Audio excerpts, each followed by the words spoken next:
Hey, how's it going, guys? Not to get this confused with the iPlay 50 Mini Pro or the Mini Lite. This is just the iPlay Mini 50, just NFE edition, if that's what you even want to call it.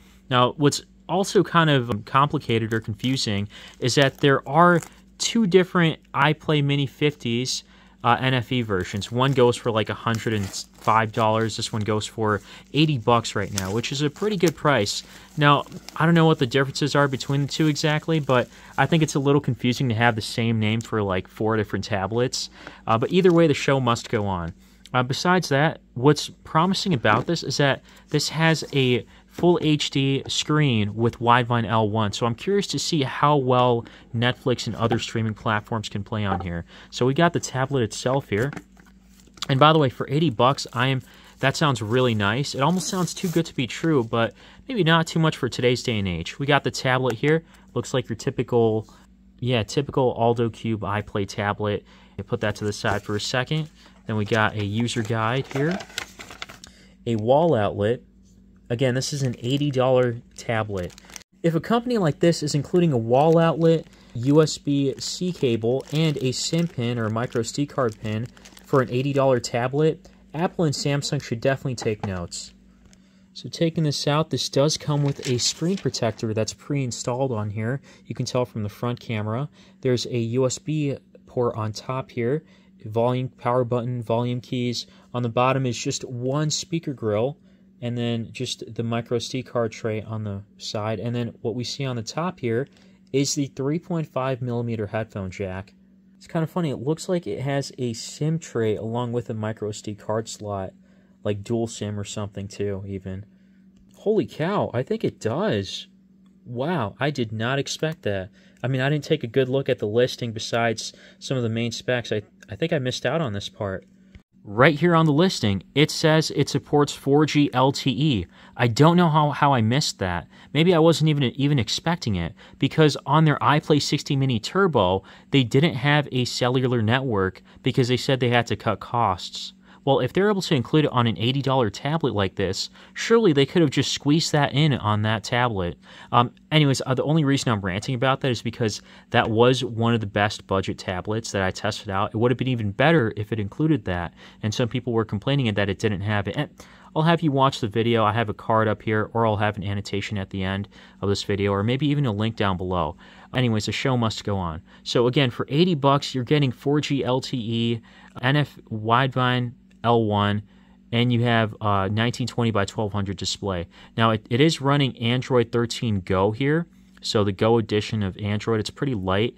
The one thing you have to note is that this is not going to have pretty much any OS updates. It's going to be pretty rare. You're not going to update to Android 14, I doubt it. So it's running Android 13, the Go edition. It will get some minor updates like for bug fixes or optimizing it, like right here. But nothing crazy, like I said, going into Android 14 or 15. Don't expect too much here on the software side. Out of the box, there's about 53 gigs available out of 64. And on here, this is one place where you can increase the VRAM, because on the listing, again, if you've seen it before, it showed that it had 12 gigabytes of RAM, which is not the case. It's 4 plus 8, meaning 4 gigabytes of physical RAM and 8 gigabytes of VRAM. I hate when I see that because they're not the same. You can turn it on here and then kind of extend it a little bit to make it virtually a little better. It's restarting on me right now because I put that virtual RAM, but either way, I'm not really a big fan of it, or them kind of combining the two RAMs together. Okay, so here's the rear camera. It seems like it's doing a decent job here, and it picks this up relatively well. Wow, it even mentions shows the Bluetooth. Everything else is kind of blurry, so it did a decent job for the rear camera. The front camera seems alright, can't really complain here. There's a lot of glare coming from the light here, so don't mind that. I'm going to try to just take a quick one here. And it's good enough for Skype calls. It's not horrible, nothing terrible, it's just decent. Alright, so first game here is Asphalt 8 Airborne. Okay, so this is running at 1080p on YouTube without a problem. The two problems here is that the speaker is terrible here. It's very tinny. The only reason that I'm able to tolerate it is because of the price point and the fact that there's a 3.5mm headphone jack. The newer ones don't have this, so that can kind of make up for it in a sense, you know, if you're going to be using headphones. And then the other thing is that on Netflix, by the way, this has a Widevine level of L1 if we go into DRM info right here. And since it has Widevine level L1, essentially all videos should be playable at 1080p. At least that's what I thought. And then as well as going in here, if I go into app settings and just show the actual playback specification, it says here that it's able to play at full HD 1080p. So that's great news. But when I actually try going into watching a movie, and by the way, I did download a video and the video quality was set to high. And so when I go into that video, I'm going to use this frame here. My eyes could be deceiving me, but it doesn't really feel like 1080p here. It feels more like 480 or something. I mean, this just looks a little like pixelated down here, and maybe it's because of the motion. Let me see. That frame with Shanks, that red-haired guy, it was not focused on him, but it is here, and I guess on video it looks a little better, but in person it's like, it kind of feels like it's not really that good in quality. I don't know, again, my eyes could be deceiving me, but I did hear there are some workarounds needed for ALLDOCUBE tablets, certain ones at least, and especially the older ones might have had an issue, so this might be no exception here. Let me see if I can figure out what this is, and if I do, I'll either have it later on in this video, or I'll try to make a future post about it, because that's the whole point of getting this tablet. It's 1920 by 1200 for 70, 80 bucks, depending on when you get this. And so you should be able to enjoy the screen at least. That's really the whole idea of it. Otherwise, it's pointless. Now, I know workarounds suck.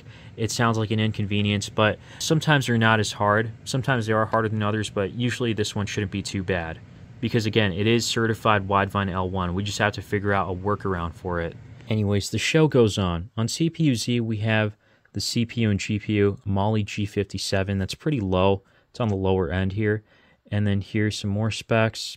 Not really going to go over everything, but yeah, nothing too impressive. Here, it should be playable for certain games. Before that, on Geekbench 6, the scores were relatively low. The single core score was 381. Multi-core score was 1353.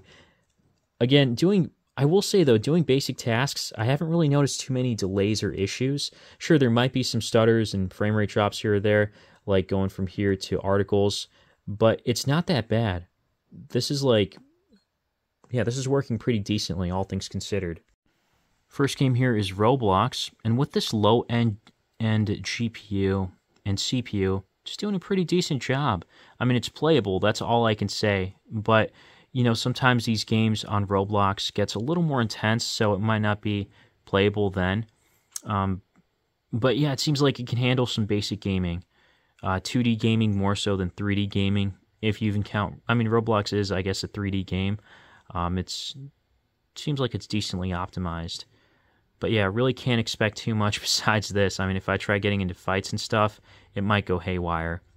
Just for the heck of it, here's Madden 25 Mobile. This thing is not smooth in frame rate, but surprisingly playable. I mean, you can kind of judge for yourself. Yeah, so this can handle some low-end gaming, along with, I mean, hopefully being able to play videos at full HD 1080p on YouTube, and hopefully on other streaming platforms once we can figure out that workaround. So yeah, let me know what you guys think. This is ALLDOCUBE's like cheapest tablet, and I guess it would be the best for Netflix if we can figure out how to do it, how to watch videos in full HD 1080p on there.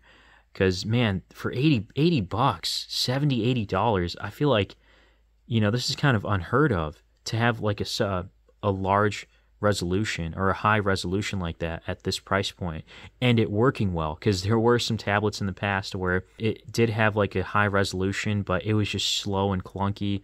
This is pretty smooth, all things considered. I know it's running Android 13 Go, so you can't expect too much from the software side, not too many updates or anything along those lines.